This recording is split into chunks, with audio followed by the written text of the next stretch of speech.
Hola, ¿cómo estás? Esta noche en Sin Duda #Asesórate vamos a hablar con nuestros expertos sobre créditos incobrables, el punto de vista financiero, contable y por supuesto fiscal. Después, para cerrar el programa, vamos a hablar sobre franquicias. ¿Estás pensando en adquirir una o has pensado en expandir tu negocio hacia este sistema de franquicias? Quédate con nosotros que vamos a platicar sobre esto y más. ¿Dónde? Aquí, en Sin Duda #Asesórate. Hola, ¿qué tal? ¿Cómo les va? ¿Cómo andan? Muy buenas noches, bienvenidos y bienvenidas a Sin Duda #Asesórate. Es un gusto, queridos y queridas, escucharles una vez más. Me invitaron el día de hoy, seguramente conoces esta voz o reconoces esta voz, el viejo conductor de este programa, ahora dejó de ser conductor, sigue siendo viejo, Luis Octavio Valtierra, quien te saluda y te manda un cordial abrazo, transmitiendo desde Heraldo Radio para todo el país, en la Ciudad de México a través del 98.5 y en toda la cadena de Heraldo y las radiodifusoras que retransmiten nuestra señal. Les mandamos un fuerte abrazo donde quiera que se encuentren. Pues, queridas y queridos, un gusto nuevamente, como les dije, saludarlos, así como saludar a mis invitados, empezando por mi querido asesor de negocio, Fidel Camarillo. ¿Cómo estás? Muy bien, Octavio, qué milagro. Gracias por acompañarnos el día de hoy. Es un gusto estar con ustedes, un privilegio el que me hayan invitado. Sé que por causas de fuerza mayor, al final del día nada de qué preocuparse, simplemente las vacaciones de nuestro titular de este programa, Daniel Buchan, se le hizo fácil, dijo: yo me las piro, es momento, me voy, te dejó aquí en este barco señor solo. toma vacaciones cada 2 meses. Es verdad. ¿De qué beneficios goza? Cuéntanos. Es algo que vamos a revisar a detalle. Seguramente él tiene una cartera muy sana y no tiene dentro de su haber un concepto que traemos, por cierto, hoy a la mesa, que es la incobrabilidad de tus cuentas o las famosas cuentas incobrables, mi querido Fidel. Para estos efectos, si me permites, voy a presentar a nuestros invitados del día de hoy, empezando por mi izquierda inmediata. Ambos están a mi izquierda, para quien no nos está viendo. Asael Apolinar, socio fiscal en Garrido Licona. ¿Cómo te encuentras el día de hoy? Muy bien, Octavio. Muchas gracias, Fidel. Asael, bienvenido. Ricardo. Querido Sasa. Y ya lo escucharon, Ricardo Lechuga, también socio especialista en temas financieros, de prevención de lavado de dinero también, y por supuesto que no le es ajeno este tema de la incobrabilidad. Mi querido Ricardo Lechuga, ¿cómo estás? Querido Octavio, ¿cómo estás? Un gusto saludarte. Qué milagro. Ricardo. Fidel, ¿cómo Bienvenido. estás? Gracias. Buenas noches. Así es, pues Fidel, cuéntanos por favor, venos poniendo en contexto sobre este concepto de cuentas incobrables. Sí, fíjate que las famosas cuentas incobrables, así le llamamos, ¿qué quiere decir esto? Es cuando tú tienes una cuenta por cobrar, pero al final ya tienes algún retraso, sabes que no te la van a pagar, o ya viste que el cliente o la persona al que le estás cobrando se desapareció de alguna manera. Entonces tienes que empezar a evaluar, fiscalmente, decir, ya no lo voy a recuperar, ya tuvo un efecto fiscal en su momento, puede ser que esa cuenta o esa factura que se emitió tuvo un efecto fiscal y tú no lo puedes tener. Y financieramente, que ahorita nos van a explicar más a detalle Asael y Ricardo, también es importante, porque ahí no nada más el hecho que no te paguen, sino ahí tienes que ver, dependiendo tu negocio, qué se puede ir reconociendo o cómo esa famosa reserva, hay una reserva que tienes que registrar contablemente, Claro, de esta cuenta incobrable. Entonces, es lo que tenemos que ir vigilando. Y digo, financiera y fiscalmente puede tener una segregación distinta o tiene un reconocimiento diferente. Porque financieramente tienes que ir reconociendo de acuerdo a la situación y al giro del negocio, que es algo distinto. Con base en esto me surge la primera pregunta, y esta ya va directo para nuestros especialistas. Así como en la analogía del huevo y la gallina, que fue primero, ¿dónde tendríamos que entrarle entonces primero a este tema, financiera o fiscalmente? Pues yo creo que es de manera paralela. O sea, no puedes dejar de ver la parte financiera y no puedes dejar de ver la parte fiscal. Como comentaba Fidel, hay un paso antes de un crédito incobrable, que es cómo lo generaste, ¿no? ¿Esto qué quiere decir? Que probablemente hiciste una empresa comercial, hizo una venta, quedaron de pagarle en 90 días, pasó 91, 92, 120 y resulta que no viene el pago. Entonces ahí es donde hay que verlo, insisto, paralelamente, porque fiscalmente hay que cumplir una serie de requisitos. Dependiendo del monto del crédito incobrable, hay que cumplirlos de manera distinta. Uno de los principales parámetros son las famosas 30,000 UDIs, que aproximadamente son 200,000 pesos. Es un tratamiento para montos menores a estos 200,000 pesos y otro tratamiento distinto para arriba de los 200,000 pesos, ¿no? Para dar un ejemplo, un crédito incobrable que es abajo de 200,000 pesos, estas 30,000 UDIs, pasando el año de mora, es decir, me tienen que pagar el 1 de febrero de 2023 al 1 de febrero de 2024 no me han pagado, ya cumplí ese primer requisito. ¿Por qué el tema de créditos incobrables es un tema que hay que ver todos los días? Porque aparte de este requisito del año de mora que platicamos, tienes que cumplir avisos a la autoridad fiscal, tienes que cumplir avisos al propio deudor de que vas a tomar el crédito incobrable cuando se cumplen ciertas características. Y uno de los principales errores que encontramos en las empresas es que se les olvida hacer estos avisos o que los quieren hacer el 29 de diciembre. Ya para el 29 de diciembre no nos va a dar tiempo para efectos de poder cumplir todos los requisitos. Y si no los cumplimos, ponemos en riesgo nuestra deducción. Entonces, ese es lo primero que tenemos que hacer como empresa es clasificar de cuánto es mi crédito incobrable, arriba de 200,000 o superior a los 200,000.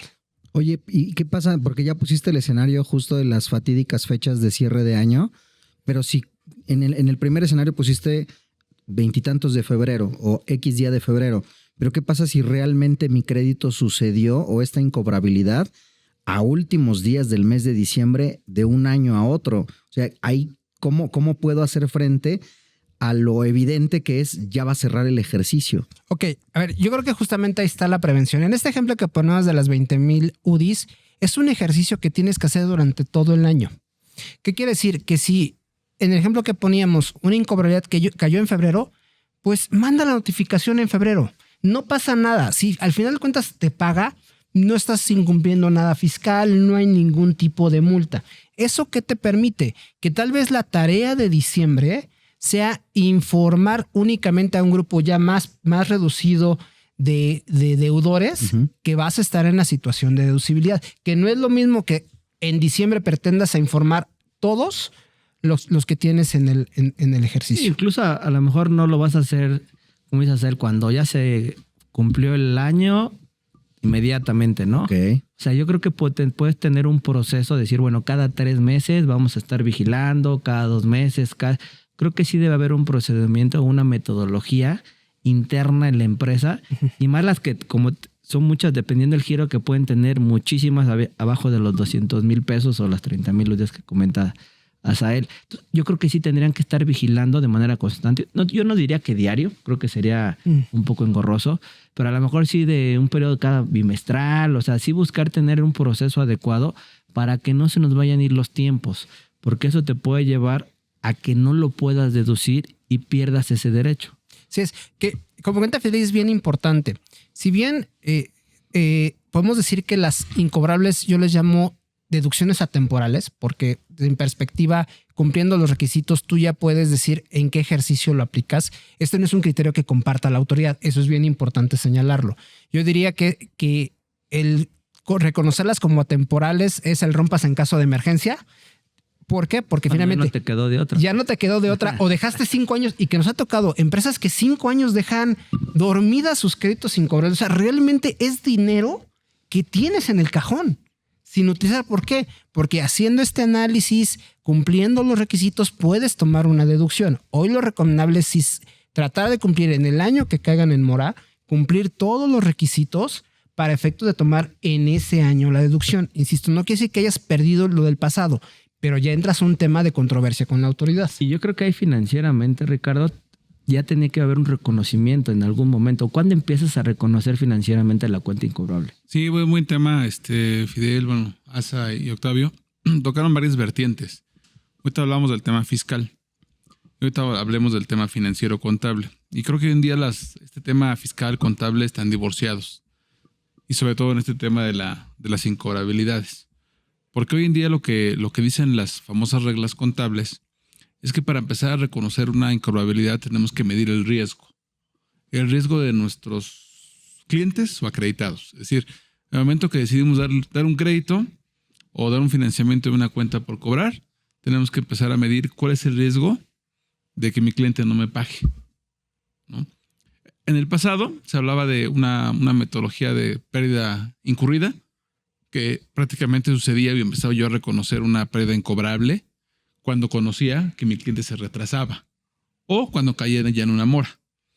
Ahora no, ahora financieramente tenemos que empezar a reconocer una cuenta incobrable desde el momento cero. O sea, en ese momento tenemos que empezar a reconocer nuestra incobrabilidad, lo cual se va a determinar con base al riesgo de cada acreditado o el riesgo del negocio de mi acreditado, ¿no? Y hoy en las reglas contables te marcan ciertos niveles de riesgo, vamos a llamarlo así, un riesgo bajo, un riesgo medio y un riesgo alto. Tenemos que clasificar de esa forma nuestras cuentas incobrables. Ojo, basado mucho en el riesgo. Oye, ¿cómo determino ese riesgo? ¿Cómo determino esa probabilidad de incumplimiento? Bueno, de alguna forma tenemos que empezar a ver en qué mercado opera el cliente, cómo se ha comportado el mercado hacia atrás, cómo se comporta actualmente y cómo va a comportarse en el futuro. Y ahí empezamos a medir el riesgo de nuestros clientes. Y por eso hoy en día es bien importante pues, el tema precisamente de la debida diligencia de nuestros clientes, ¿no?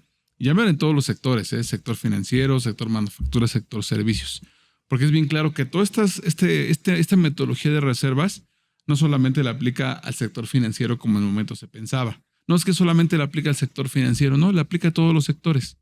Tenemos que empezar a medir la incobrabilidad del riesgo de nuestros clientes, ¿no?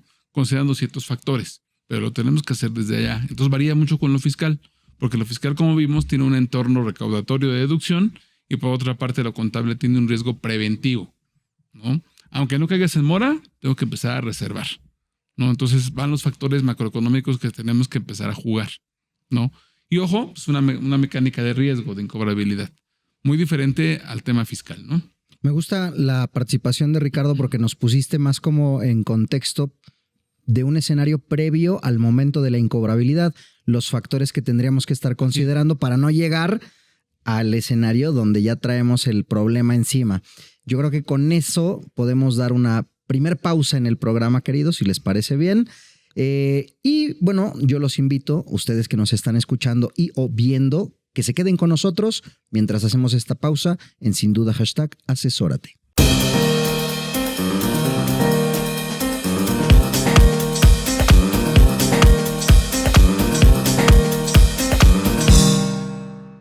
Salvador Garrido Márquez. ¿Qué pasó, mi estimado? Let's agree to disagree. Let's agree to disagree, pero vamos a acordar en que este lunes a las 4 tenemos una cita en Entre Empresarios. Excelente, así que no se lo pierdan, queridos y queridas. Los esperamos aquí en el Heraldo Televisión. Asesórate. Asesórate. Asesórate. Asesórate. Asesórate. Asesórate. Asesórate. Asesórate. Asesórate. Asesórate. No nos cansaremos de decírtelo. Asesórate. Garrido Licona. Asesoría fiscal, legal, financiera y de negocios. Visítanos en garridolicona.com. Hola, soy Luis Octavio Valtierra y me escuchas por el 98.5 El Heraldo Radio, transmitiendo con Fidel Camarillo Lazo, Ricardo Lechuga, Azael Apolinar, nuestros invitados del día de hoy que están platicando con nosotros sobre la incobrabilidad de cuentas, créditos. En el bloque anterior, Azael nos ponía en contexto sobre el tratamiento fiscal, digamos una división que se da también dentro de las cuentas incobrables, dependiendo el monto del que estemos platicando y las diferentes, digamos que el diferente tratamiento con el que tendríamos que estar enfocando. Y Ricardo Lechuga nos platicaba que este tema de la incobrabilidad erróneamente en el pasado se había tratado exclusivamente en el ámbito financiero, pero hoy día, poniendo a prueba esos paradigmas, tendríamos que estarlo considerando con independencia de si movemos instrumentos financieros, ofrecemos productos u ofrecemos servicios. Así que sobre estas bases, Ricardo, quería retomar este hilo. Claro. Y precisamente hacerte la siguiente consulta. Hoy día vemos muchas empresas reguladas y no reguladas dentro del sector financiero que ofrecen productos, créditos al por mayor. Vamos, se ha vuelto muy popular. Inclusive hoy el famoso mundo fintech o los préstamos a través de las plataformas digitales o tecnológicas han popularizado estos préstamos por montos, como bien nos decía Azael, menores a los 200,000 pesos y que han generado casos desafortunadamente de terror en una industria que mueve mucho dinero y que digamos que su capacidad de cobranza no va a la par de su capacidad de colocación. Entonces, en estos casos, ya cuando tienes el problema encima, ¿qué pasa financieramente? ¿Cómo empezamos ya a ver desde la perspectiva contable y financiera este problema? Sí, Octavio. Bueno, fíjate que vale la pena recalcar que esta metodología que estamos platicando y la nueva metodología es una pérdida esperada, así se le llama. Y me refiero al tema de la clasificación. Hablábamos en el bloque pasado del riesgo bajo. Oye, ¿cuál es el riesgo bajo? Bueno, el riesgo bajo son aquellas cuentas que están al corriente. Regularmente cuando yo doy un crédito o decido dar un financiamiento para una venta, un servicio, pues todo va a caer en un riesgo bajo, ¿no? De acuerdo a los porcentajes y demás. Cuando empiezan a caer en mora, cualquier acreditado o cualquier cliente pasaría a una cubeta 2, que es el riesgo significativo, que es un riesgo medio, porque ya va subiendo tu riesgo. Oye, ¿cuándo cayó en una cubeta 3? Pues prácticamente cuando ya el crédito o el instrumento financiero por cobrar, como le llamaste, que es un contrato de crédito, ya está en una etapa de incobrable, ¿no? Entonces son las 3 etapas que tenemos que ir cuidando. Y para los efectos vale la pena ir a recalcar la importancia del análisis de las cuentas por cobrar. Tenemos que ir haciendo nuestras matrices de transición, que no es otra cosa que irle dando seguimiento al comportamiento de las cuentas por cobrar. ¿Cuándo están al corriente? ¿Cuándo se van a 30 días? ¿Cuándo a 60? ¿Cuándo a 90? Y cuando de plano ya no nos van a pagar, ¿no? Incluso ya deben estar en un trato o en un trámite con un abogado para el tema de tener la sentencia ya de incobrabilidad y poderla deducir fiscalmente, ¿no? Eso es lo que sucede, ¿no? Tenemos que ir cuidando mucho esa regla. Y ojo, bien importante, y tocaste un punto, oye, el sector financiero. Si hablamos del sector financiero, que son empresas que son supervisadas por el método prudencial, que son reguladas, pues ellos sí tienen una metodología muy específica y muy rigurosa de cómo determinar esa incobrabilidad, ese nivel de riesgo, cómo determinar esa probabilidad de incumplimiento y severidad de la pérdida, que es un factor que utilizan, para el cual pues sí requieres de un cálculo matemático. Incluso allá van en especialistas que nos van a ayudar a hacer esa determinación, ¿vale? Si hablamos de un sector que no es regulado, una empresa de servicios, una empresa manufacturera, podemos hacer metodologías más sencillas. Simplemente con un análisis de comportamiento de las cuentas por cobrar, una estadística de riesgo, podemos jugar con ese parámetro. Pero ambos sectores deben de determinar políticas para determinar su incobrabilidad, ¿no? Eso es bien importante. ¿Cómo los vamos a tratar? Pues simplemente darle el seguimiento, darle la adecuada documentación, la debida diligencia para ver el momento en cuando los tenemos que aplicar, no cuando los tenemos que tirar a pérdida. Y va otra diferencia. El sector financiero tiene una política muy agresiva, más o menos cuentas a 180 días, 6 meses, ya se tiran a pérdida, desaparecen del balance. Se aplican, aunque fiscalmente tengan todavía vida para poderse hacer deducibles, ¿no? En el término que no es regulado, pues pueden aparecer. Pueden durar hasta 10 años las cuentas incobrables. Pueden durar. Con todos los requisitos que establecen actualmente las disposiciones. Y que luego ese es un reto, por ejemplo, el tema del sector financiero, el amarrar esos créditos incobrables, porque como comenta Ricardo, vas y los buscas en el balance y ya no están. Entonces tienes que irte, inclusive hay una problemática, por ejemplo, en el caso del sector financiero con los intereses. Oye, tú ya acumulaste una serie de intereses en el pasado que podrías hacer deducible como parte del crédito incobrable y eso ya no está en la cartera. Tienes que irte a cuentas de orden, al sistema para poder identificar el monto y poder tomar la deducción debida y no tomar de menos. Como siempre decimos, a ver, no se trata de tomar ni de más ni de menos, sino tomarlo justo como una deducción. Que son los temas que se tienen que vigilar. O sea, el tema fiscal, como lo puedes traer vivo, y financieramente, si pues ya lo reconocí, ya lo apliqué, ya no me interesa. Pero fiscalmente, como tal, tienes la opción de deducirlo. Al momento de cumplir con los requisitos, pues tienes que tenerlo identificado también la parte financiera. O sea, ahí son de los temas que no es decir, oye, bueno, financieramente ya vaya, me olvido, ya de aquí no soy. Lo tienes que seguir vigilando de alguna manera.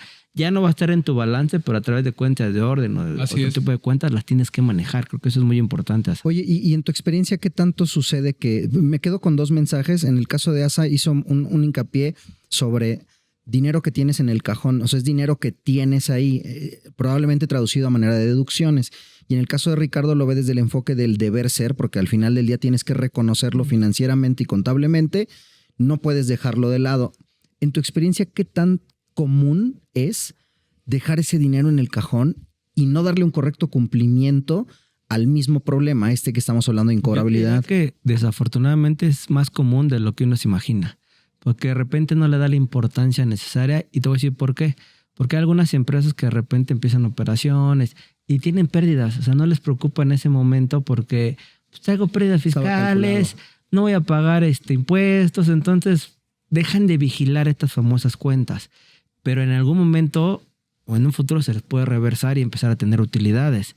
Y esa deducción que a lo mejor hubiera podido formar parte de esa pérdida fiscal de alguna manera, pues la pudieran perder. Como dijo Asal, bueno, puede haber alternativas que se tienen que analizar, evaluar, para ver si la podemos deducir en un futuro. No en el momento que a lo mejor deberíamos, pero a lo mejor en un futuro la pudiéramos aprovechar. Que eso puede ser cuestionable, se tiene que hacer un análisis a detalle. Pero yo te diría que es más común de lo que uno espera, que la gente no le dé muchas veces importancia a este tipo de cuentas. Sí, y fíjate, si me parece un comentario importante, relevante, creo que tenemos que analizar que las cuentas por cobrar son el segundo rubro de nuestro estado financiero que nos dan el flujo de efectivo. Entonces, si no hacemos una correcta valoración de la cuenta incobrable, podemos meternos en un problema posterior de capital de trabajo y de razones financieras. Y exactamente, ¿no? Afecta a tus KPIs y todas tus razones financieras. Exacto. Y ahora recordemos que si precisamente últimamente, de hecho el año pasado y hace 2 años, hemos venido hablando de grandes fraudes que son muy conocidos en el mercado de empresas financieras. Claro. Que se dieron precisamente por no reconocer adecuadamente la incobrabilidad. De no hacer riesgo. Exactamente el nivel de riesgo, ¿no? Entonces, hay que tener mucho cuidado. Tenemos experiencias que hemos visto en el mercado donde hay compañías que han quebrado, han caído en tema de concurso mercantil por temas de no cuidar precisamente el reconocimiento de las reservas, ¿no? De acuerdo. Por no haber hecho una debida diligencia de tu cliente o tu acreditado. Entonces, bien importante este rubro. Yo creo que otro tema relevante para las empresas es esta segunda capa de arriba de 200,000 pesos. Ajá. Una de las reformas más significativas en materia fiscal de los últimos años fue cambiar el momento de deducción de aquellos créditos incobrables mayores a 200,000 pesos, 30,000 UDIs. Anteriormente, al momento que presentabas la demanda, en ese momento podías hacer la deducción.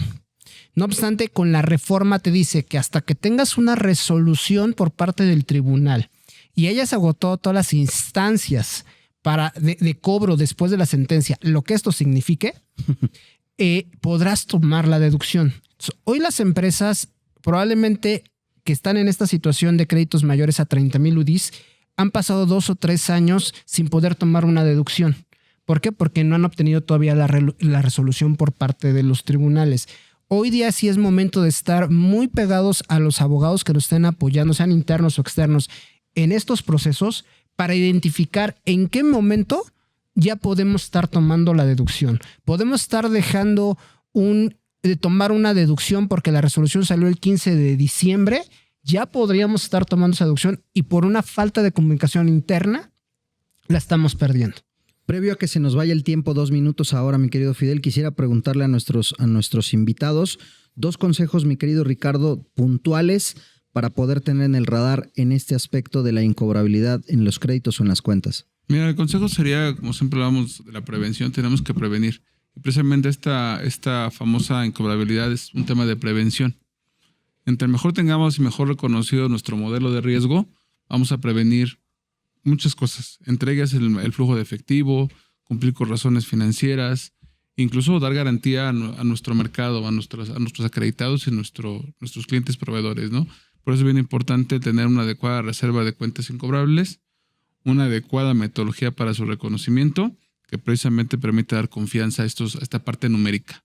Prevención y metodologías. Exacto. Asa, misma pregunta. Muy similar en la parte fiscal, prevención y metodología son distintas. Creo que la parte de cómo el área fiscal le da seguimiento al tema de créditos incobrables con independencia de cómo se le va reconociendo financieramente es fundamental. Ese checklist de cuáles son las obligaciones formales de avisos ante la autoridad, ante el deudor que tengo que cumplir es fundamental para cumplirlos todos en tiempo y que pueda estar tomando mi deducción. Y por la parte de las demandas, pues sí tener un estatus trimestral de todas las demandas antes del cierre del ejercicio también fundamental para ver cuáles eventualmente están por resolverse y que eventualmente ya podemos estar tomando la deducción en ese ejercicio. Sí, que no se les olvide en el cajón como comentabas a él y que las tengamos ahí pendientes porque pueden ser de mucha utilidad estas deducciones. Perfecto. Pues con ese comentario despedimos este bloque, queridas y queridos. Despedimos. Azael, tú te quedas con Yo nosotros. me quedo acá. Mi querido Richard, muchísimas gracias una vez más por habernos acompañado. Ricardo Lechuga, queridas y queridos, socio para GL, Garrido Licona, especialista en el sector financiero y en asesoría también en prevención del lavado de dinero. Nosotros hagamos esta breve pausa, queridos y queridas. Ya regresamos a Sin Duda #asesórate por el 98.5. En breve con ustedes, Heraldo Radio. El outsourcing no es indebido y no ha desaparecido. Hoy se le conoce como servicios especializados. Lo que es indebido es que tú o tus proveedores no estén correctamente registrados ante la autoridad y no cumplan con los requisitos establecidos. Esto puede traerte consecuencias fiscales, legales e incluso penales. Evita riesgos innecesarios. Contáctanos. GL Working. Working for you. www.glworking.com. Bienvenidos sean todos de vuelta a Sin Duda #asesórate, transmitiendo desde Heraldo Radio 98.5 en la Ciudad de México y todas las emisoras que retransmiten la señal de Heraldo Radio en todo el país, así como a través de heraldo.com hacia todo el mundo, universo y otras galaxias. Nos pueden ver por internet, nos pueden escuchar por internet y por supuesto por el FM, AM y Tutile Quanti. En este bloque vamos a dar la bienvenida a nuestro querido Arturo Ruiz Massieu, socio de la práctica legal corporativa en Garrido Licona. Bienvenido, mi querido Artur. Un gusto tenerte con nosotros. Muchas gracias, Octavio. Muchas gracias a todos. ¿Cómo estás, Fidel? Hola, Arturo, buenas noches. ¿Cómo va todo? ¿Cómo estás, Asa? Bien, bien. Qué bueno, me da gusto. Es la primera vez que me toca hacer un programa contigo. Sabes bien la historia detrás de esto. A mí antes me tocaba tomar estos rumbos de la conducción en este espacio. Hoy conducido por Daniel Boucham, pero es un gusto estar platicando contigo este día. Cambió la Igualmente. radio por la televisión. Sí, no, Esa no. es la realidad. Por cierto, no se pierdan todos los lunes a las 4 de la tarde Entre Empresarios, este programa donde el señor Salvador Garrido, Fidel Camarillo, que también ya ha estado conmigo, y un servidor, estamos platicando con empresarios, emprendedores, y qué buen cue, porque el tema que traemos para estos dos bloques tiene que ver con empresarios y emprendedores, mi querido Fidel, y este tema es el de las franquicias. Sí, fíjate que las franquicias es un buen vehículo para emprendedores que de repente no tienen la inversión o no tienen ese dinero y quieren hacer crecer su negocio. O sea, de alguna manera dices, a ver, tengo un negocio que ha sido rentable, pero lo quiero hacer crecer, pero desafortunadamente no tengo el poder económico o no he podido conseguir ese fondeo, esa inversión para poderlo hacer crecer y poner en otros lugares. Entonces entra este modelo de la franquicia, que creo que es algo que tú lo puedes llevar a decir, mira, es un modelo exitoso que puedes ganar, pero tienes que invertir. Pero al final va a ser tu negocio, déjame del franquiciante, franquiciante, va a ser su negocio. Entonces va a poder tener, el otro va a ganar también, porque va a pagar regalías y por todos lados va a haber un reparto de dinero, ¿no? Pero creo que eso es lo importante de este tema de franquicias, que es un modelo de negocios muy interesante, porque puedes hacer crecer tu negocio como tú te lo habías imaginado, sin necesidad de esa inversión tan fuerte, que tú la tengas que hacer. Y también, como bien decías, puedes dar tus primeros pasos en el mundo empresarial cuando no necesariamente ya tienes una idea de negocio clara sobre la cual establecerte, pero tienes esta opción, mi querido Arturo, de poder buscar un modelo de negocio comprobado y que ya llevó al camino las famosas franquicias. Sí, claro, ese es uno de los beneficios. Y como lo decía Fidel, y como bien lo mencionas, tenemos dos cachuchas. La primera es, yo soy el empresario, yo tengo una marca probada, pero no quiero invertir, no quiero fondear, o como decía Fidel, no tengo el recurso para hacerlo. Entonces, esta estructura me puede ayudar para que el público en general, para que mis futuros clientes conozcan la marca sin arriesgar o utilizar fondeos.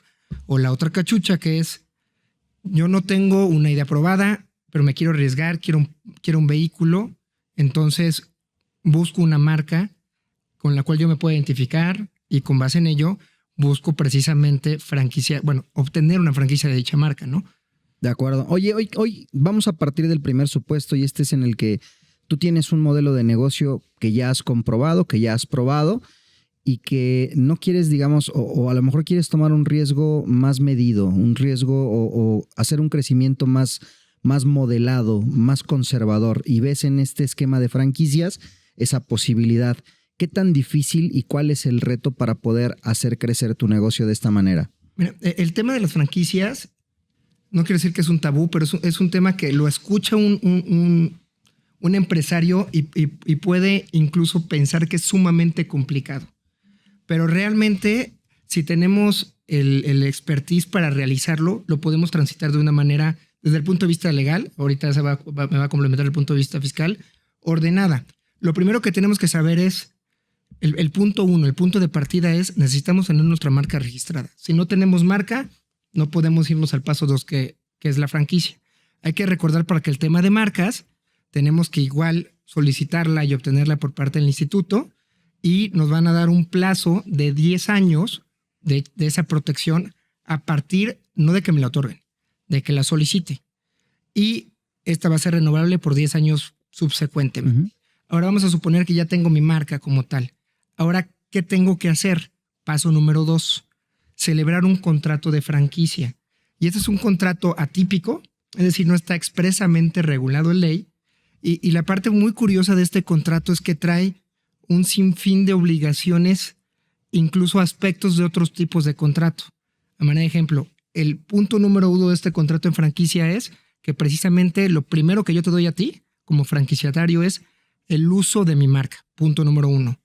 Pero punto número 2, y aquí está el diferencial, no solo te voy a dar mi marca para que la puedas utilizar o explotar, también te voy a transmitir todos los conocimientos técnicos y operativos, es decir, mi know-how y mi modelo de negocio, a efectos de que tú puedas, déjame decirlo, replicarlo, pero que conservemos la calidad de los bienes y servicios que a mí me han resultado con éxito, ¿no? Ok.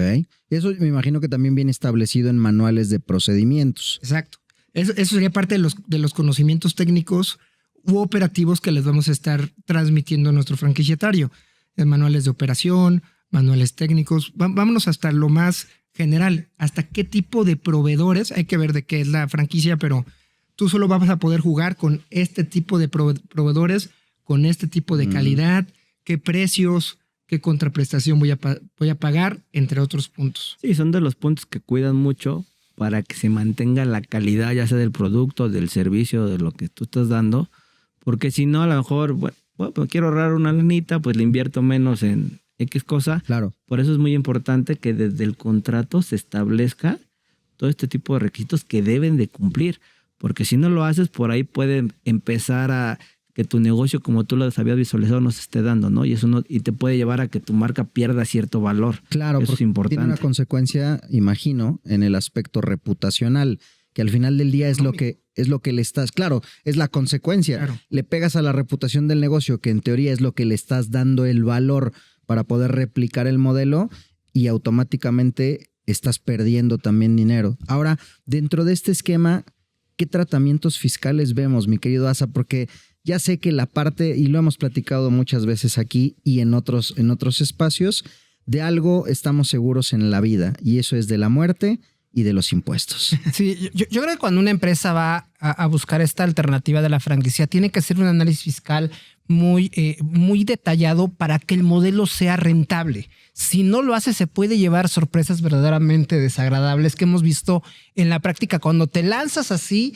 y de pronto a la hora de hacer tu pago de impuestos te das cuenta que vas a pagar una fortuna. ¿Por qué? Muchas de estas empresas que deciden expandirse fundaron su propia marca. El know-how lo desarrolló el propio accionista, el propio socio. Y si lo vemos así, lisa y llanamente, fiscalmente no tiene ningún valor.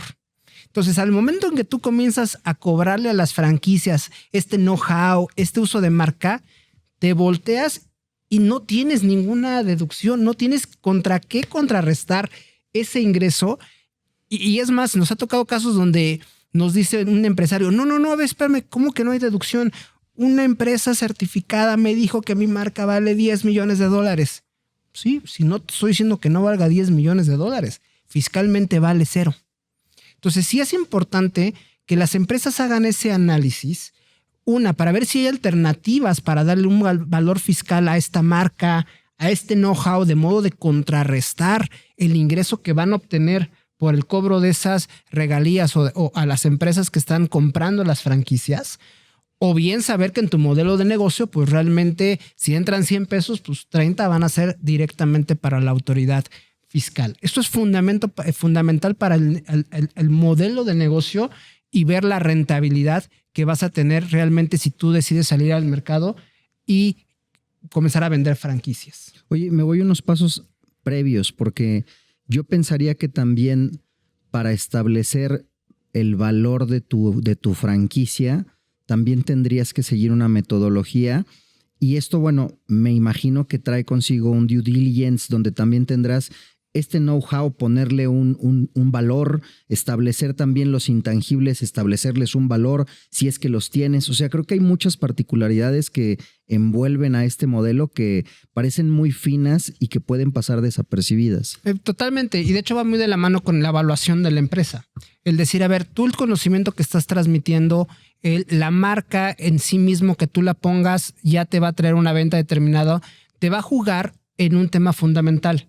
¿Cómo te va a pagar la contraparte el uso de esa franquicia? Es decir, puede haber diversos modelos en el cual primero haces un pago inicial simplemente por adquirir la franquicia y después, conforme se vayan dando las ventas, me tienes que dar un porcentaje de esas ventas de manera directa, y eso implica que pues tienes que saber cuál es el estimado de ventas que va a haber en un año, el potencial de ventas para que sea rentable para ambas partes, y eso es con base en un estudio económico. Sí, es que si tú vas a entrar a comprar una franquicia, tienes que tener toda esa información, porque dices, oye, a ver, ¿qué voy a ganar? A lo mejor tú la quieres vender en 1 millón, 2 millones, 3 millones, lo que cueste, está bien, esa inversión puede ser interesante, pero ¿en cuánto tiempo voy a recuperar mi inversión?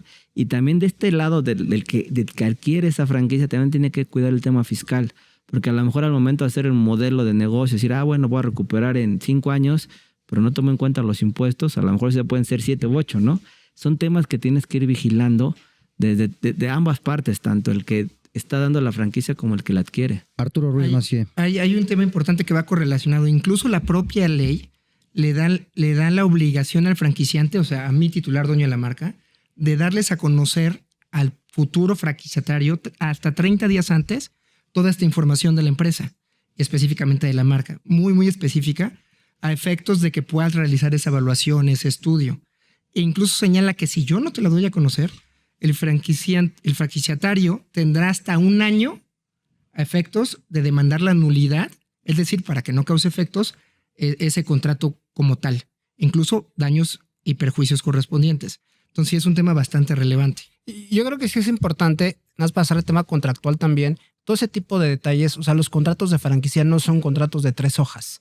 Claro. Son contratos muy robustos porque inclusive, ¿cómo armas el logo? Si quieres hacer publicidad en papel, ¿qué colores tienes que ocupar para la marca? ¿Qué tamaños? Todo eso tiene que estar perfectamente detallado en un contrato. Con ese detalle vamos a una breve pausa, queridos y queridas, aquí en Sin Duda #Asesórate, transmitiendo por el Heraldo Radio. Ya regresamos.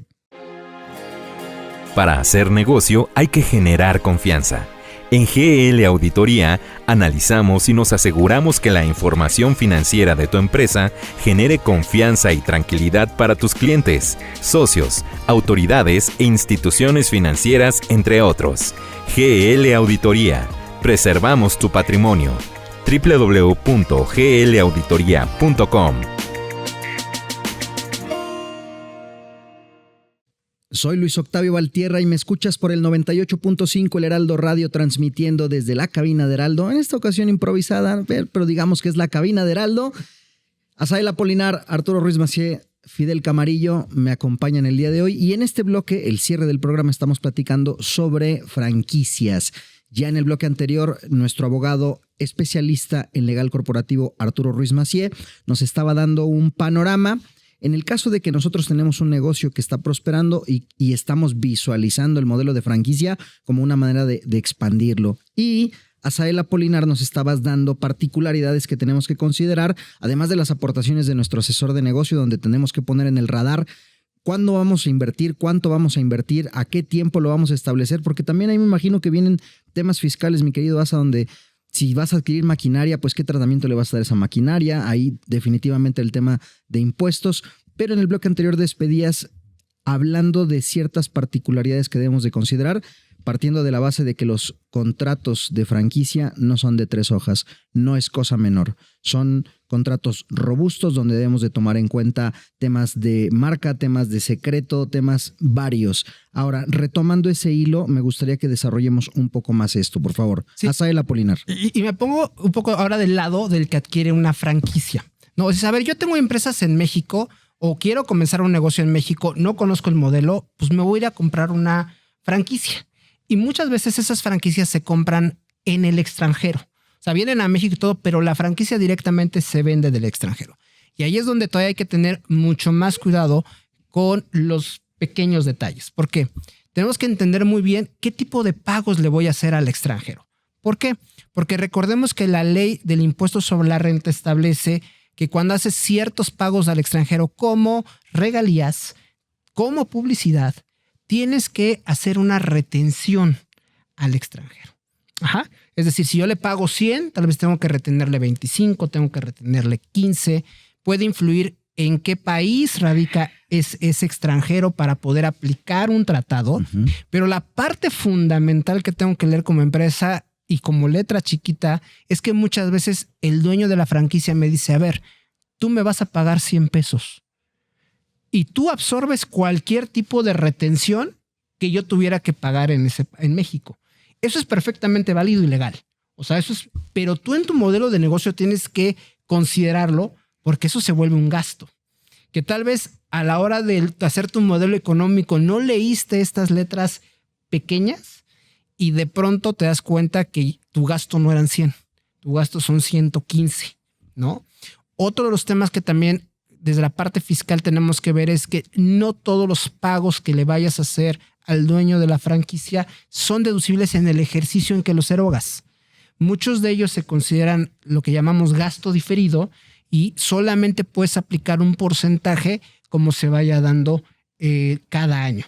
Entonces, ahí es bien importante. ¿Por qué? Porque tu modelo de flujo de efectivo sí va a decir tienes que pagarme 100 pesos hoy, pero tal vez fiscalmente solamente puedes deducir 15 y en consecuencia, pues el flujo de impuestos va a estar, no va a estar alineado con el flujo de efectivo. Entonces son de esas letras pequeñas que tienen que venir en todo contrato de franquicia, pero que es importante que una empresa mexicana, un empresario mexicano que vaya hacia una franquicia o vaya a adquirir una franquicia, las lea para que su modelo de negocio pues tenga todas estas variables. Oye, y dime una cosa, perdón, Fidel, yo he escuchado casos de terror donde el empresario mexicano compra una franquicia, en este caso en el extranjero, y la autoridad, cuando quiere hacer cierto tipo de deducciones, le hace publicidad, que bien lo dijo Asa. Cuando quiere el empresario mexicano hacer estas deducciones, la autoridad le dice, oye, pero estás comprando de whole enchilada con un reconocimiento ya de marca. Luego entonces tú no necesitas publicidad porque es una marca ya consolidada, es una franquicia ya consolidada. ¿Cómo es que tú vas a estar invirtiendo? Y ahí se han dado aspectos controversiales, ¿cierto? Sí, efectivamente, Octavio. Las autoridades han cuestionado mucho este tipo de gastos, porque estrictamente tú ya traes un pago, déjame decirlo así, de una regalía, que dentro de esa regalía estás pagando el derecho del uso de la marca. Que la marca, pues estrictamente te la estás comprando, la estás adquiriendo a través de una franquicia pues, al dueño, que él debería ser el encargado de publicitar esta marca. De que tú ya no tengas, por eso tú pagas esa regalía, porque la marca te está dando ese poder de poder tener un negocio. Entonces, eso es lo que cuestionan las autoridades. Oye, ¿por qué tú estás pagando publicidad si la publicidad la tiene que hacer el dueño de la marca? Tú no eres el dueño de la marca. Entonces, tú, si vas a pagar publicidad, entonces, ¿cómo me justificas el pago de la regalía? Porque la regalía es el valor de la marca. Es por eso él tiene que pagar todo este tema de la publicidad o hacer ese conocimiento de la marca. Entiendo. Creo que por ahí está el cuestionamiento. Ha habido muchas cosas al respecto. Sí, sobre todo porque aquí el reto para la empresa es a veces demostrar que realmente a veces son tropicalizaciones de la marca. Pero hay veces que eso ni siquiera lo tenemos documentado y esa es la problemática. ¿Qué sí es válido? Oye, a ver, yo no estoy promocionando la marca, pero tengo que pagarle a un especialista en México para que, por ejemplo, ponga los letreros de salubridad, o sea, las ciertas cuestiones que son obligaciones de ley. El problema es que a veces las empresas no documentan eso correctamente. Y para la autoridad, huele a publicidad, es lo que comentó Fidel. A ver, aquí hay una duplicidad de gastos. Otro factor importante es, oye, ¿eres exclusivo o no eres exclusivo de México?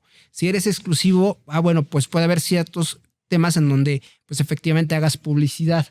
Pero si no eres exclusivo en México, más lo va a cuestionar el SAT porque, a ver, tú lo que estás haciendo beneficia a 10 más y ellos no te están remunerando de ningún modo. Entonces sí es importante inclusive que más allá de que eso venga en el contrato, especificar qué obligaciones tienes como adquiriente de una franquicia en materia de publicidad, pues bueno, dejar bien documentado que tal vez fue un tema de tropicalización, fue un tema de adaptación al mercado mexicano y a la regulación mexicana. Al final del día, Arturo, el hecho de que tú estés adquiriendo una franquicia que probablemente pueda ser muy reconocido en una geografía, no te garantiza ese reconocimiento en otras latitudes. Entonces creo que ahí, como bien dice Asa, la parte de la documentación y leer la letra fina se vuelve fundamental. Sí, claro. Hay que cuidar mucho el tema del contrato. Como bien comentaba Asa, no estamos hablando de un contrato de 2, 3 páginas. Tiene que estar completamente regulado. Si nos vamos si está sujeto a legislación mexicana ese contrato, incluso hay disposiciones específicas que si no las incluimos, el contrato es nulo. O temas prácticos. Platicaban de exclusividad. Y aquí la exclusividad juega para 2 lados. Para mí, franquiciatario, yo voy a tener la exclusividad en la Ciudad de México, hay que estipularlo en el contrato. O al revés, que el franquiciante no va a poder dar franquicia, o sea, no va a poder otorgar franquicias en otro territorio. O sea, pueden ser tanto exclusividad como derecho del franquiciante, como exclusividad como derecho del franquiciatario, ¿no? Ese sería uno de los temas. 2, duración. ¿Cuánto tiempo yo voy a tener esa licencia? O sea, voy a poder explotar la marca y a su vez ese derecho, y voy a poder operar la franquicia. 5 años, 4 años, 8 años, 10 años. Anual. ¿Qué pasa? ¿Se podrá indeterminado? ¿No se podrá indeterminado? ¿Cuáles son los efectos de hacerlo indeterminado? 3, ¿qué pasa si el día de mañana me quieren unilateralmente el franquiciante terminar el contrato de franquicia? ¿Sería válido? Uh-huh. Por ley, de entrada no.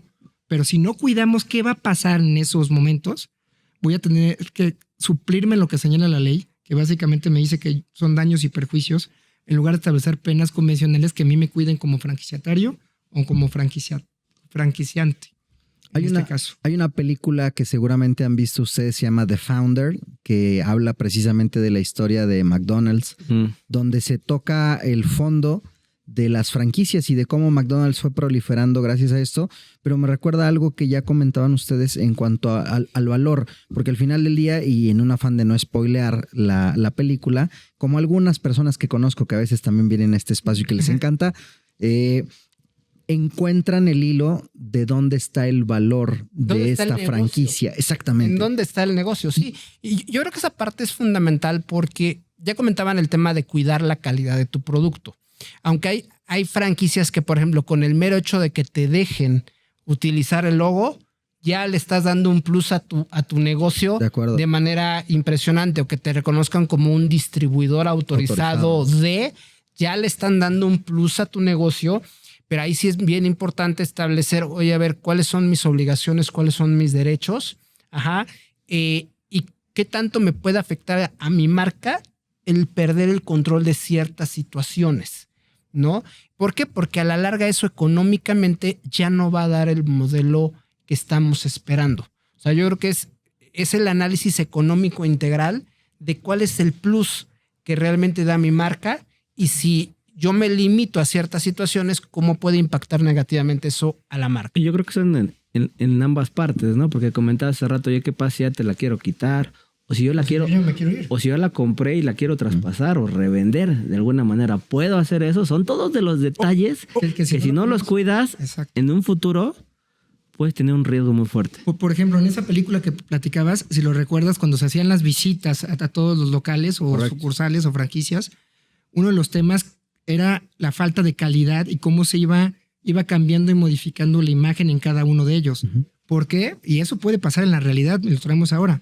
Si no documentamos cómo se va a supervisar, cómo se va a monitorear, cuál va a ser la calidad mínima, pues se puede caer en que al día de mañana tu franquicia esté viciada y tengas 3, 4 o 5 franquicias que son completamente distintos a cómo deberían de estar operando, ¿no? Y que legalmente no puedas hacer nada. Exactamente.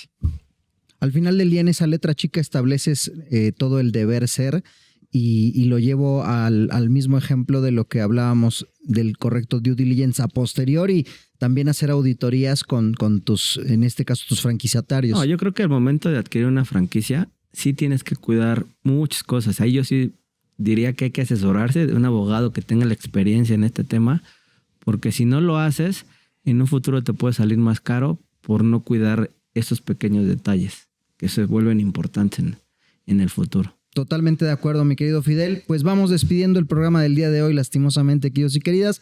Agradezco, por supuesto, a mi querido Asael Apolinar. Arturo Ruiz Macié, Muchas gracias, Octavio. un gusto tenerte por acá. Me voy a permitir saludarte. Y por supuesto, a mi querido Fidel Camarillo Lazo, quien mientras se despide, voy a despedirme de él. Muchas gracias, Octavio. Y bienvenido a tu programa nuevamente. Muchas gracias, queridos y queridas. Yo me despido dejándoles un fuerte beso y un abrazo y con la promesa de escucharnos nuevamente, tal vez la próxima semana, en Sin Duda #Asesórate. Chau, bye.